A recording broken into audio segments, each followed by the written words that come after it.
Superada então a fase de negociação, adotado o texto, o Estado se obriga, né, a não violar aquele texto adotado, e nós passamos para a próxima fase. Então, adotado o texto, se caminha para a próxima fase, que é a fase da assinatura.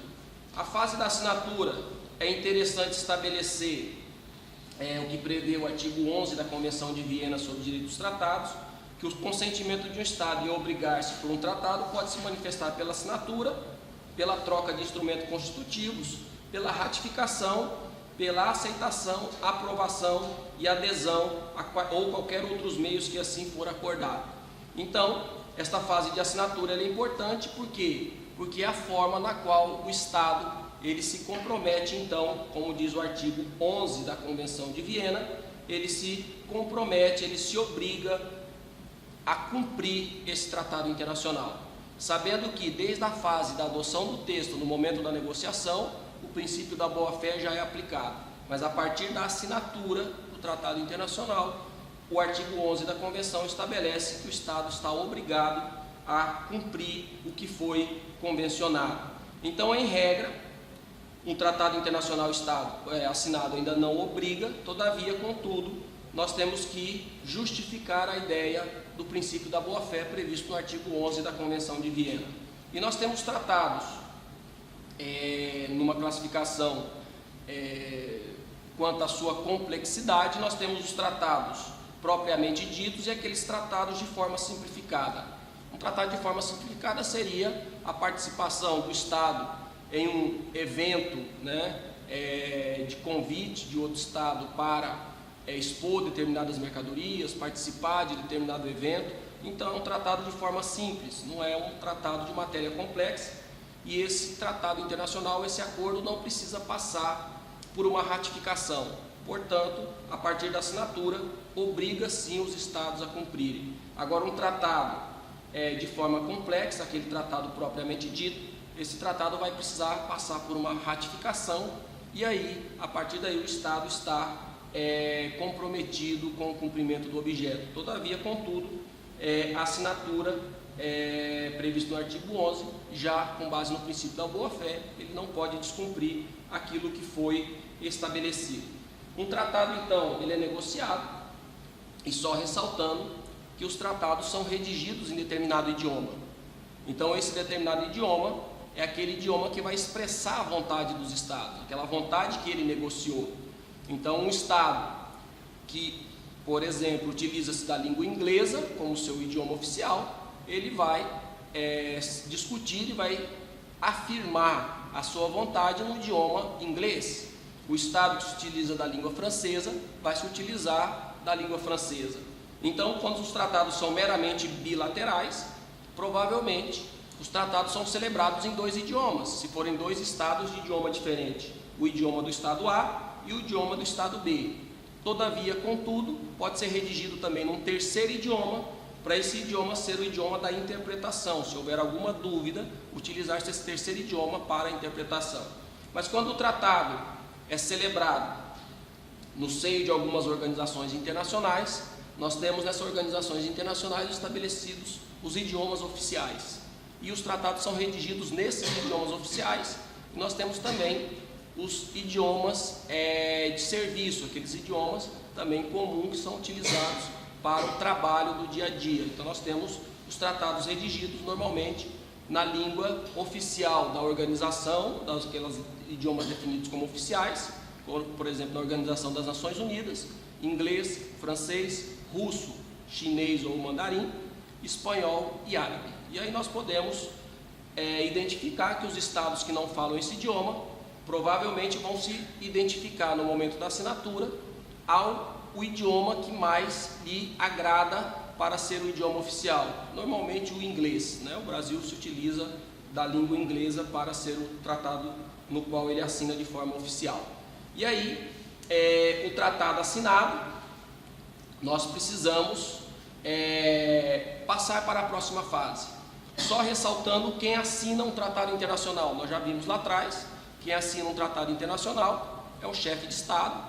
Então, normalmente, se é um tratado sobre uma matéria importante, exemplo, meio ambiente, direitos humanos, questão armamentista, o chefe de Estado vai se fazer presente para assinar aquele tratado internacional.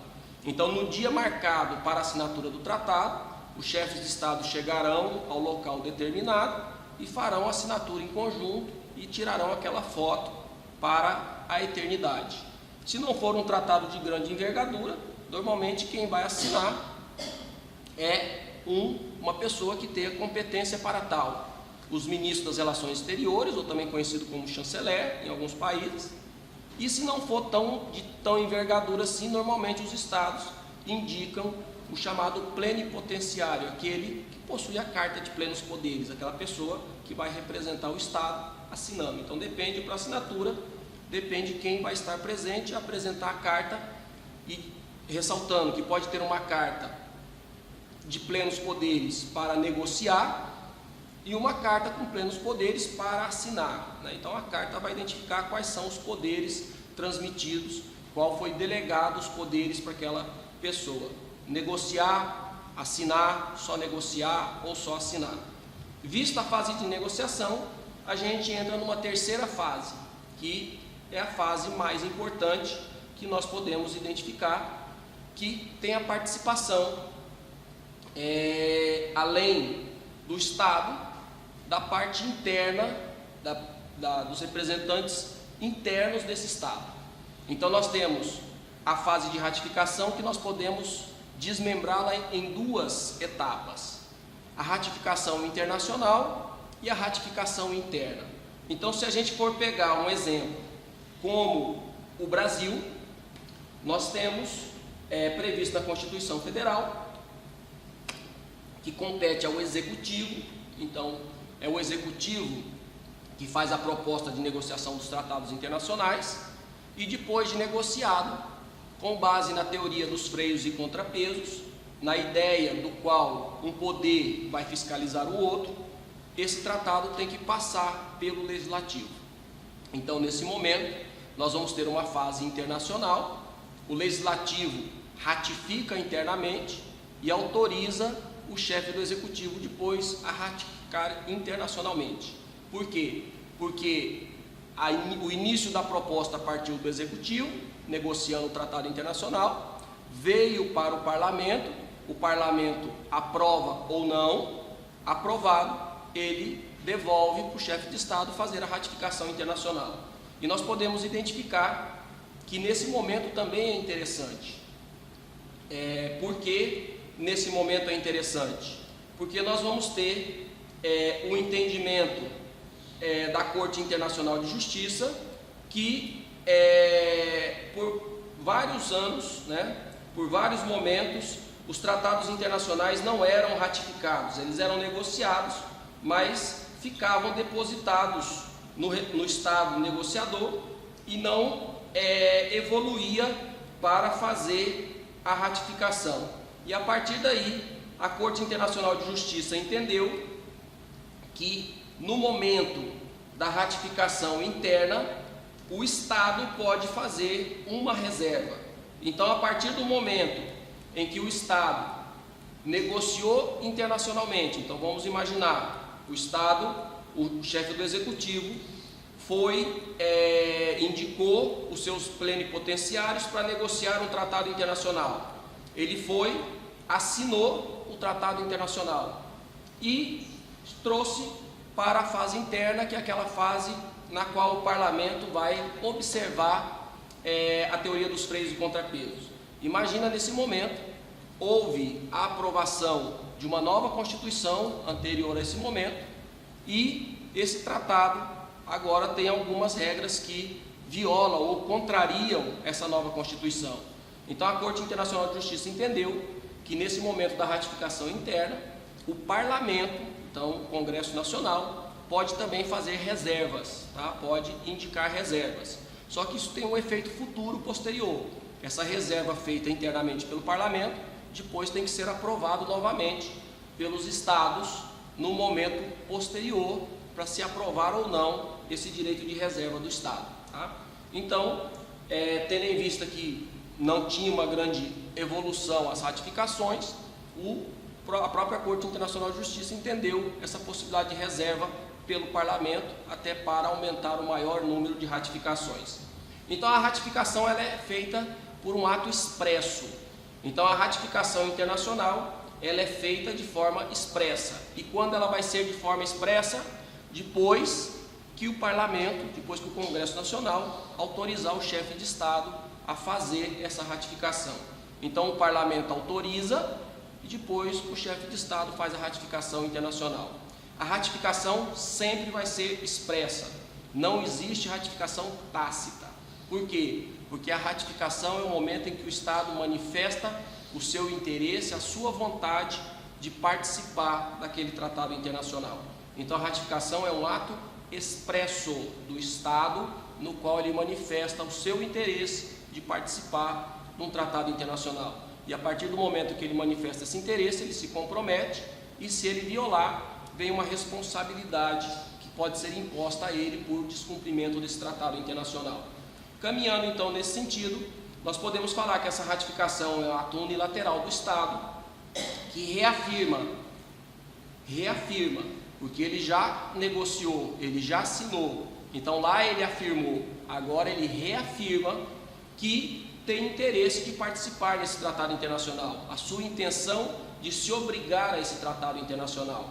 Então os tratados multilaterais vai ter que se reunir essas cartas de ratificação em determinado local, nós vamos ver, mas os tratados bilaterais simplesmente se encaminha uma nota diplomática, uma carta de ratificação para o outro Estado. Agora os tratados multilaterais nós vamos ver que tem que se indicar uma carta de ratificação para o local onde ficou determinado lá no momento da negociação. Então vamos supor que a negociação foi junto com a Organização das Nações Unidas e ficou estabelecido que os Estados tinham que encaminhar uma carta de ratificação para a Secretaria da ONU, e aí essa carta fica lá depositada até que se chegue o número limite de cartas para esse tratado entrar em vigência. Então a ratificação é esse ato unilateral. Então a ratificação como ato administrativo confirma que o tratado foi ratificado e que o Estado então está se comprometendo com ele. A ratificação ela ocorre posterior a essa aprovação então pelo parlamento, essa fase interna, e essa aprovação do parlamento, dependendo de cada estado, dependendo da matéria, vai ser o quórum para aprovação. Então no Brasil nós temos uma diferenciação dependendo da matéria para aprovação no Congresso Nacional. Se a matéria é de direitos humanos, nós precisamos de uma aprovação com quórum qualificado em 2 turnos, 3/5 em 2 turnos, porque se assemelha a uma emenda à Constituição. Se não for qualquer outra matéria, a aprovação então vai ser conforme uma lei ordinária, que vai ser a aprovação por maioria simples. Então, o quórum para aprovação no nosso ordenamento é aquele quórum estabelecido na Constituição. Agora, em um outro estado, tem que se analisar a Constituição interna daquele estado para se saber qual é o quórum para aprovar esse tratado internacional. Então, os tratados internacionais, eles preveem esta ratificação, e quando não prevê, o artigo 14 da Convenção de Viena sobre o Direito dos Tratados, que nós falamos que é subsidiária, se aplica como regra subsidiária, prevê no artigo 14 que a ratificação é necessária quando o tratado assim estabelecer, quando as partes assim convencionarem, ou quando os poderes dos plenipotenciários que assinaram estabeleçam limites à ratificação, ou assina com reserva de ratificação. Então a Convenção estabelece outros mecanismos para a manifestação da vontade, que o Estado, por exemplo, ele pode participar de um tratado internacional, mas não participou da sua negociação. Vamos supor um Estado criado nos últimos 10 anos, 20 anos ou 30 anos, não participou da negociação do Tratado de Criação da Organização das Nações Unidas, mas ele pode ser membro agora, na atual conjuntura, da Organização das Nações Unidas. Mas aí vocês podem me perguntar, peraí, mas ele não negociou, ele não participou da negociação. Nós temos outros mecanismos, quando o tratado assim prevê, que o Estado pode fazer